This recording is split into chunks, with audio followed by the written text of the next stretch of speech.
Most people who consider themselves Star Trek fans will watch Star Trek. Maybe they'll watch some YouTube vids, read articles and books, maybe do a convention. Some people really like it so much that they will band together and make a fan movie. But if you're a super successful producer with multiple TV series on the air, and you're a Star Trek fan, do you dare dream?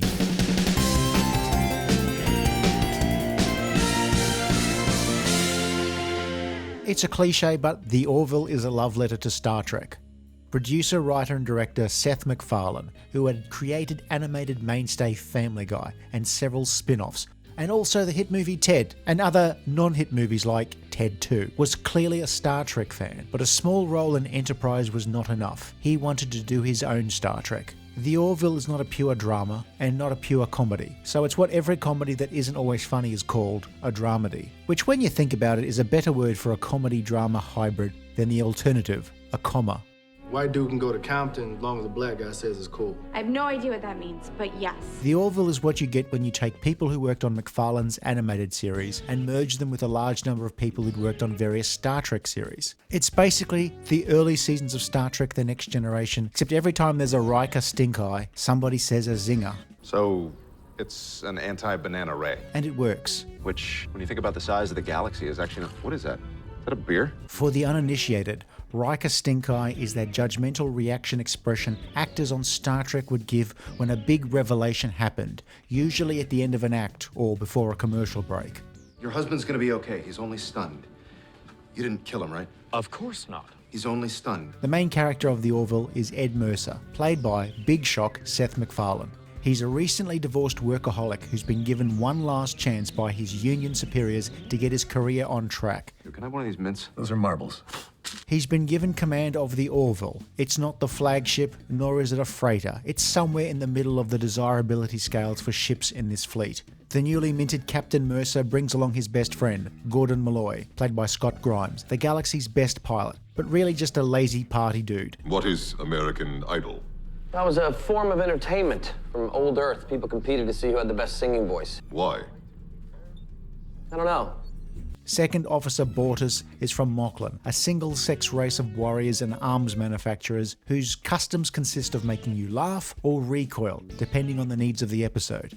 Sir, you are aware that Macklins urinate only once per year. The ship's doctor is Claire Finn. Dr. Finn is fairly standard Star Trek doctor, a single mother raising two boys, but she's the character with the most mature outlook of the cast. Oh my God, cut the crap! I'm not telling you again! She's also the only human character that doesn't seem to be a borderline alcoholic. Jay Lee is John LaMarr, originally the ship's navigator and later chief engineer, who's a slightly hipper dude than Gordon, and the two become a double act. John is the most casual and swaggering crewman, successful with the ladies, but his lackadaisical attitude hides his engineering genius. Some people want to go to work, go home, drink a beer, and pass out. Are you one of those people? I'm very fond of drinking beer and passing out, yes. We also have Isaac, a robotic observer from the secretive artificial race of Kalons. Isaac is the innocent outsider who asks the obvious questions and is honest to a fault with all the subtlety of blunt force trauma. Then why did she place you in command? She says it's because I'm smart. I would be happy to inform her that you are not. In the first season, the Orville security officer is Lieutenant Alara, a Selayan, a race used to heavier gravity than everyone else, and so she has super strength, but she's also young and needs time to grow into her role. I'll try to be your Obi-Wan however I can. My what? What happened to automatic fire suppression? That's the panel that caught fire! The actress Halston Sage left early in season 2 and was replaced by another Selayan character, Lieutenant Talla. You ever met a Selayan before? No. You have now. A similar character, though one more confident and worldly, and up on 2019 speech patterns and cultural references. But I can promise you both that if anyone comes at you or tries to take you down, I'm gonna mess him up first. Rounding out the crew is the Orville's first officer, Commander Kelly Grayson, who is Ed's ex-wife, just to complicate things. But this will never come up in the course of... There it is. How long did that take you? How many minutes into this conversation? Never mind. Adrianne Palicki was almost Judy Robinson in a Lost in Space reboot, was almost Wonder Woman, was written out of one Marvel series so she could get her own Marvel series that was cancelled before it started. Finally gets to star in a genre show. You guys, we're on the edge of the frontier of explored space. That doesn't excite you? While Kelly and Ed have some things to work out throughout the first season, Kelly gets to do her best Riker impression, even down to the stink eye. Thankfully, she doesn't go with the beard. Hell, your instincts are usually good, so who knows? Hey, you wouldn't be sitting there if I... Sorry, what? The Orville plots are usually simplified storylines, the sort you'd see in older Star Treks like The Next Generation and maybe Voyager, though with a modern slant. So we have stories where government is based on social media likes, pornography addiction, a planet where people are incarcerated based on their zodiac, a planet where Kelly has inadvertently become a god, Bortus has a child born female when their race is all male and the resulting dilemmas that poses. Stories about Claire's two sons, or her relationship with Isaac, or the difficulties between Bortus and his mate Clyden, or, you guessed it, Ed and Kelly. Who cheated on who? Well, I wouldn't say That's kind of a textured exactly, thing. It's because not... we later found out the Retepsian was in heat. The Orville is also a chance to see some of your favourite faces from the world of Star Trek, with Tuvok, some doctors, Troy, and more than a few Trek alumni behind the cameras. The first season in particular follows the pattern of Star Trek The Next Generation, but devotes less time to the action plot than they do to the character-based plot, since that's where the jokes are. I know Avis will protect his eternal soul. Yeah, he's got the gold membership now. He's not waiting in any lines, going right to his car. If you've ever watched one of Macfarlane's series or his movies, don't laugh, some people have watched A Million Ways to Die in the West. Well, you don't have to be a dick about it. You can probably get the sort of humour that's on display here. Looks like Santa got pretty lucky, huh? Christmas would have been ruined if Rudolph had been euthanized at birth as his father wished. Yeah, I don't know if that was ever on the table. Well, it's generally a lot less crass than his usual shtick. This is 100% in the line of duty. I'm a professional. Housekeeping. The humour attempts to be more organic and human. You might get nauseous. Don't worry, I'll be fine. You okay? The second season saw some tweaks to the show's formula, with an acknowledgement that the Orville isn't Star Trek. If you wish, I will order him to mate with you. Wow, that is the sweetest and most totally wrong thing anyone has ever said to me.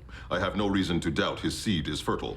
Okay. And was at its best when it concentrated on its characters. What is the matter? Well, nothing. We were all just wondering when you decided to join the fire department. Now that the audience and the writers knew the characters better, the jokes could be a little less tacked on and more organic to the situation. Sorry, I was in the pee corner. The what? Oh, well, there's no place to go to the bathroom down here, so we all agreed on one corner. The Orville, having both time and society's changing attitudes on its sides, can look into issues that old school Trek desperately tried to avoid. While the first season needed some time to find itself, the second season is a lot more confident. We visit Isaac's homeworld and learn the Kaylon aren't all that friendly. The obligatory episode where a character falls in love with a hologram, done much better than it was ever done on Star Trek. And a rousing time travel story where we see two Kellys that results in a brand new timeline where Ed never commanded the Orville. Cupcake? No. You sure? I have given you my answer. Okay. The obvious comparison is Star Trek Discovery, a show that looks a lot more expensive than the Orville, but curiously feels a lot more empty. The Orville, the series and in particular the ship, looks a little cheap, even compared to The Next Generation, and the shipboard lighting is so bright that it makes you think you're watching a much older show. It's really bright. Isaac, can you reduce the illumination on the viewer? Costumes for the main crew don't seem to fit all that well, though chances are they're a lot more comfortable than anything worn on a Star Trek series. What a dick. The Orville's visual effects are decent, but the alien makeup and prosthetics are outstanding. I'm Chris, and this is Devon. The Orville has a cracking theme tune from composer Bruce Borton. The show was initially broadcast on the Fox network in the US and made by their sister studio. But as that studio is now part of Disney and the Orville's ratings were never that great, the third season is heading for streaming platform Hulu rather than Disney+, which is odd considering the Orville's humour is a lot more gentle than you'd see on, say, Family Guy. I'll try not to bother you with any more poorly conceived notions. Thank you, sir. I am very busy. He's a glorified speak and spell screw him. More Orville is good. Like a lot of things, the show's third season has been delayed by the global pandemic, and it's not entirely clear whether there will be further seasons. At the time of making this video, it does seem unlikely, but you never know. Like Macfarlane, I'm a big fan of Star Trek, and while I very much enjoy things like Star Trek Discovery and Picard, and will watch every episode, the imagery is a little obvious, so there's nothing to unearth, and there's no room for subjective interpretation. I find that the Orville is just that little bit more fun, and it's a show that I really, really look forward to watching.